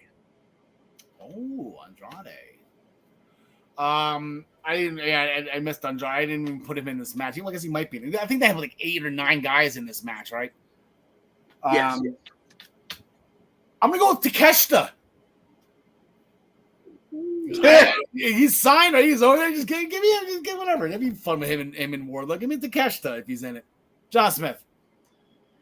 Oh man, 144 names on this list. I can't believe this. Does Sammy have a match at the pay-per-view? Sammy Guevara? He was supposed to fight Wardlow, but yeah. No, he was supposed to fight Eddie Kingston, but then, But then this whole thing happened. I forgot about that. That was funny because all of a sudden Kingston was off TV. I didn't even realize it. And I was like, okay, Kingston was suspended, but for the past hour. And does Adam Cole have a match? He's hurt still. He's hurt still? Yeah. I should watch AEW more. Yeah. Damn. This I got nothing for you. Well, we'll wait for the participants. I'll give you maybe by the end of this segment. I'll keep grinding the gears. All right, backstage interview with Jade Cargill tells Athena to come get it at All Out. Then Athena attacked her. John DeConnie. I mentioned this when this whole feud started. Athena once tried before to end an undefeated streak, although that streak was not undefeated. We'll get into that another time. And she failed to beat Asuka. So now she's going to try it again with Jade Cargill in the TBS Championship. I'll give Athena a chance here. I don't see exactly. It doesn't feel like the right time. Exactly. Yeah, I don't see this being a squash. I think she'll get 5, maybe 7 minutes out of this, but I just don't feel like it's time for Jade. Like I think when the person shows up, we're gonna go, oh, okay, that's the person to take Jade's streak. And I don't think Athena is that person. Like it would have been Anna Jay at Double or Nothing would have been the perfect time to do it because nobody would have seen that coming. Athena you can see coming, so I don't know if you want to do it that. I want this to be a shock. Right. Like Madison Rain rolls her up. Like something just completely out of the blue on Rampage where no one's watching. And like, actually, I shouldn't say that. It should be on a major pay-per-view, but like just something like thrown together, like just like Anna Jay was. It was thrown together last minute. It's because you want to get Jade. You have to get Jade on Double or Nothing. That's what I was kind of hoping with this. John Smith, did you find out anybody for the ladder match? No. Not yet, but I'm gonna go with Jade on this one. Okay. Now we have the Trios Championship Tournament. We have to pick through 4 teams right now because the semifinals, one of them will be tomorrow night on Dynamite. The other one will be on Rampage on Friday. So tomorrow night, we have the Elite versus the United Empire. The show ended last week. United Empire, the win over the Death Triangle after Kip Sabian. Okay, see, again, unintentionally, it wasn't even that Penta got unmasked. It wasn't Ray got unmasked. It was Kip Sabian that got unmasked. So if somebody, now we're just explaining, if somebody gets unmasked, Penta and Ray are losing.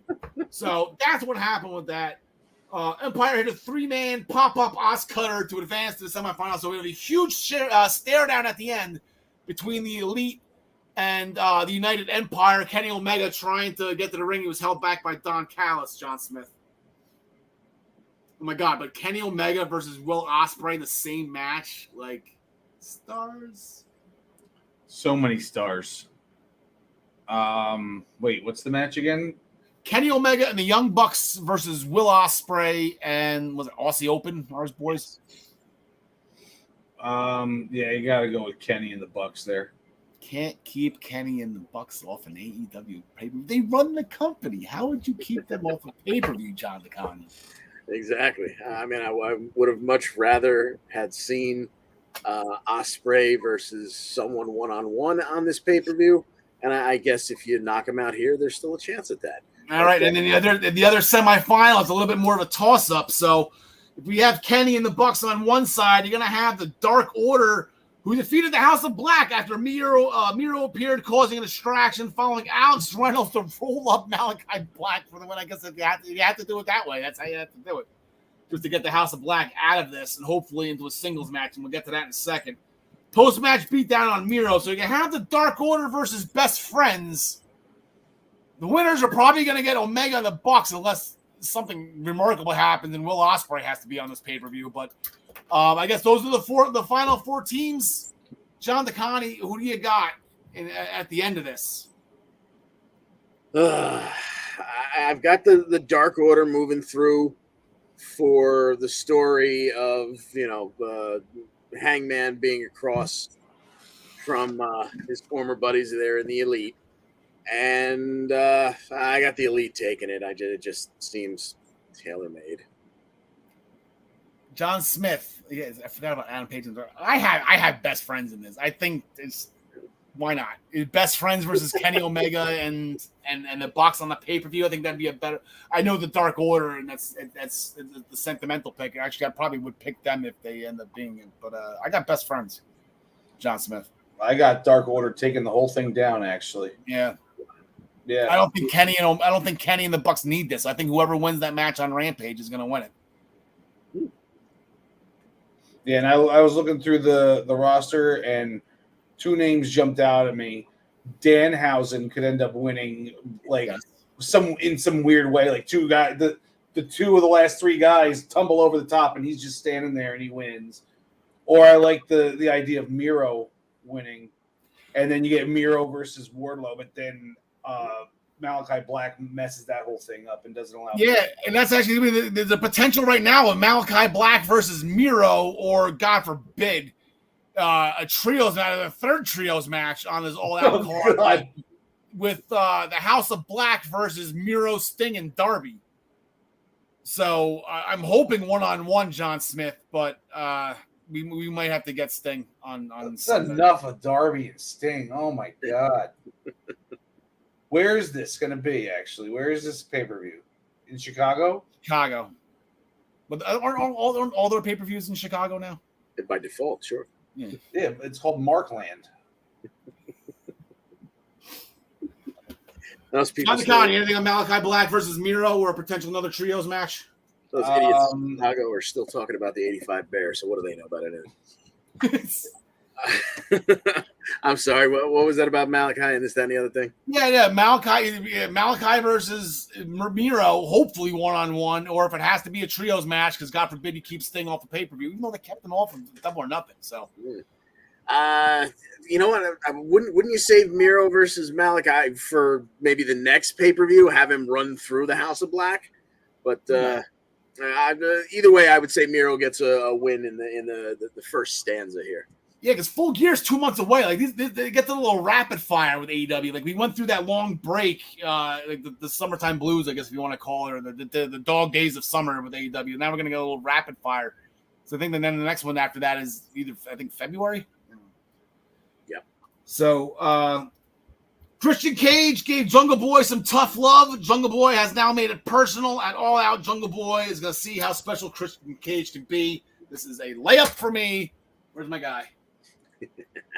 Play everybody. I got Christian Cage. This is just cheap to win. Simple enough. And you know what? I hope it's Luchasaurus that turns back heel on this one, John DeConnie. I think that would have to be the only way I think Christian comes out of this. Not that he isn't the superior wrestler, but I think in terms of storyline, this has got Jungle Boy written all over it. John Smith. Yeah, give me Grundle Boy. All right. Toni Storm unable to compete at All Out due to an injury. She can hardly walk. She began to vacate the title, but then the word interim. We just got rid of the word, and now just bring it back right in there. So we have an interim women's championship match. Since Thunder Rosa can't go, she's going to be rooting for Toni Storm. John Smith's going to be rooting for Toni Storm and those liquid hips. Toni Storm versus Dr. Britt Baker versus Jamie Hayter and Hikaru Shida. They're going to just pull out of catering after all this time, after a year in catering. Dust off of Hikaru Shida, bring her out onto TV. Oh man, John Smith. On this one, I kind of went process of elimination, and I figure they're not going to give it to somebody who had the title already because they just did that with Moxley. And I don't think they have Jamie Hayter win it because she's Britt Baker's her sidekick, right? Yeah. So it falls right down to my girl, Toni Storm, your new interim AEW Women's Champion, and then we'll get the match between her and Thunder Hips after. Liquid Hips versus Thunder Hips. Thunder Hips. Yeah, I think if Thunder Rosa was giving up the title here, I would almost say maybe they go back to Britt Baker just to kind of push the reset button and figure out what angles they want to put together.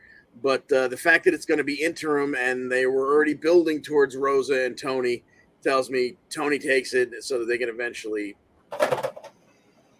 come back together, unify them. Yeah, and then hopefully Tony wins that. And then she's only been an interim champ. That's why I hate this conversation. Yeah. That's why they need to get rid of the interim crap. Yep. Exactly. Earlier on Dynamite, Britt Baker defeated Kylan King after a lockjaw. AFC North showdown in Cleveland. Post-match, Britt Baker lured out Toni Storms and Jamie Hayter to attack her. Thwarted by Shida. They're actually having a tag team match. It's going to be Tony and Hikaru Shida tomorrow night against the Good Doctor and Jamie Hayter. Chris Jericho started the show with a face-to-face with Daniel Garcia. Jericho wanted an apology. Danny G feels his moment with his hero, Bryan Danielson, was taken from him. So Bryan Danielson interrupted, told Garcia he respects him as a wrestler. Garcia couldn't decide, so he bounced. Jericho turned his attention to Bryan Danielson, sick of hearing how Bryan Danielson is the best wrestler in the world. So they'll fight about it at All Out as Jericho's going to go back to the Lionheart, who I guess he's now 0-3 as the Lionheart, or 0-2, or he's not. I don't think he's won. I know the Painmaker's undefeated. I don't think the Lionheart's won too many matches, though. Exactly. Not since he beat Stevie Ray for the television title back in 1998. So if there is no championship match, and we'll get into that next, I'm going to make the dumb assumption that you're going to put Jericho and Danielson in the main event, Sean McConney. So yeah, I guess that could certainly get the job done, and I think it will be a very good match. But I don't know if Daniel Garcia plays a part in it, but I think Danielson's got to win. He's going to make his decision. He's got to make his decision. It's going to this. I think he's going to help the winner, John Smith. And if you're going to do that, that sounds like very heel tactics to me. And I'm going to go with Jericho on this one. I don't like Jericho here only because I feel like Bryan Danielson came back to put people over, but he's not here to put Jericho over. Jericho doesn't need it. Jericho is playing the heel. I think this is just your classic face beats the heel situation. Okay, well, John DeConnie, we did notice a pattern back in the day with Mr. Jericho. He did lose his last match. It's true. But, like Smith said, Danielson's here, and he's very willing to put people over. But where are you going with it if you put Jericho over? I could see Hager coming, to try and mess things up, and Garcia comes and maybe doesn't punch Jericho in the face, but maybe takes Hager out just so that it stays between the two combatants and Danielson gets it done. Yeah, they're getting at it. They're going at it tomorrow night as well, Danielson and Jake Hager. So I'm not sure I'm sure they've crossed paths in WWF back in the day, WWE. Yeah, so, probably hell no. And wrong one. I like the first one. Then listen to the Daily Wrestling News Show. Here are the Raw roll-ups for the week. Let me get this out. Let's get this. Here are the roll-ups last week. We had 4 of them. We had Jay Lethal on Dax Harwood for AEW. We didn't talk about it, but Tyler Bate, he advanced to the UK Championship Tournament Final. He rolled up Joe Coffey to get it done there. Alex Reynolds on Malachi Black, and then Aaliyah won the Tag Team Championships for her and Raquel Rodriguez with a roll-up last night in the main event on Dakota Kai. So this is where we stand right here. Raw is up to 36. AEW, that's 2 for them. They bounced back ahead of Impact. They're at 33. With Impact at 32. SmackDown has been pretty idle. NXT's been idle. One more for NXT UK, which is good. I think they're going to win a lot of them. But when I say that this whole competition ends if Tyler Bate rolls up Trent Seven to win the last match ever in NXT UK history to win that championship. There we go. Perfect. This is the same as the last couple of weeks. Xavier Woods still on top along with Dana Brooke, Wheeler Yuta, Liv Morgan. Hopefully Liv Morgan can tie Xavier Woods this weekend. She needs to do that to get it done. The Miz and Tamina still leading the way in the loss column. Miz is winning the tiebreaker, though, because he has more abductions by next week. So let's go right to the thing, the primetime rundown, powered by Streamyard, excuse me. I do believe last night was the last Monday night for the primetime rundown. I do believe next week they are going back to Friday nights on September 9th, right? Because the 11th is football. So the summer schedule is ending. Join Joey Jarzanka, Ian Schreier, Mike Zabo as they bring you the Wild World of Sports. On Friday nights going forward, starting next weekend. John Smith and myself, like I said at the beginning of the show, were on it last week. To talk a little AFC East. Joey Jarzanka and Mike Zabo have been doing an absolutely fantastic job covering and previewing football, having all the experts on, including people who claim they're experts like myself. Do you have an interest in becoming a sports reporter? Would you like to be asking high-profile coaches and players questions in person? Are you a college student looking to break into the sports media industry and looking to write about your favorite team? The Eastern Observer is looking for interested candidates to join the family for college credit. That still is amazing how Joe can do that. Look no further. Aspiring writers, social media specialists, content creators, etc. can inquire by emailing eosports3@gmail.com. We are looking forward to having you join the Eastern Observer family. The Black Cats NYC, the official band of the Eastern Observer. Please go to all of these music providers, YouTube, Deezer, Pandora, Spotify. Anywhere that you get your music, you can get the Black Cats NYC album, Free Cape. Out now, play loud. As always, the Essential Wrestling Podcast is sponsored by ProWrestlingPick'em.com, the internet leader in sports entertainment pick'em pool. I guess I should just go back to say pro wrestling.